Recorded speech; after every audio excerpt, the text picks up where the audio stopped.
The cover of Time magazine is very revealing. The Wrecking Crew, got these big wrecking balls with Donald Trump's face on them. How Trump's cabinet is dismantling the government.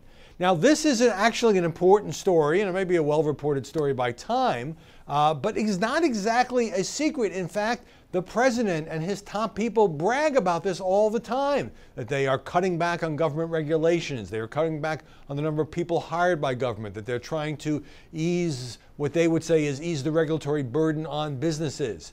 They think it's great, but there's an implicit assumption in the media that government protects people, that more government is good, that cutting back on government is bad, and that cover image really reflects it. Now, there obviously are instances where particularly federal agencies do important work in ensuring clean water, clean air, safe food, safe airline travel. There's no debate about that.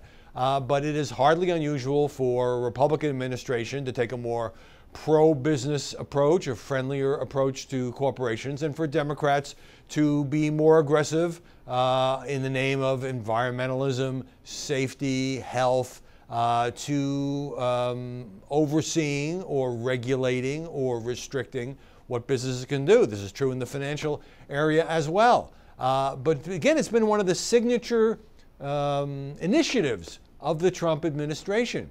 And so when you look at how the polls break down, I mean, Democrats tend to favor more regulation. Republicans like to have more free market principles and that sort of thing. And so Time looked at certain cabinet members and how they're handling their areas. And it is very easy to say, look, the Trump administration, I remember going through this with the Reagan administration and the second Bush administration.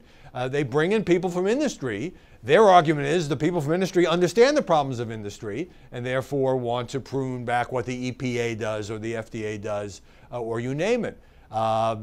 Democratic administrations, Clinton, Obama, tend to bring in people who worked for advocacy groups or they're professors or they are pro-regulation and they look for ways to rein in the worst excesses. And each one has a cost. If you regulate too little, sometimes it leads to abuses. Unsafe coal mines, unsafe chemicals, unsafe food getting into distribution. If you bring in people who go too far in regulating businesses, you can cost jobs. You can create too much paperwork, too many layers of bureaucracy. All of that is true. So it's an important subject that we ought to cover more when we say, what has President Trump done? It's not just what legislation the Hill passes. But at the same time, this wrecking ball analogy suggests, insinuates that anybody who comes in and pares back, let's say the size of government that Barack Obama had, is doing a questionable or a bad thing. Sometimes it's just the way the pendulum swings, and this is what the president ran on. If he goes too far, the voters will have a chance to weigh in on that next year and in 2020.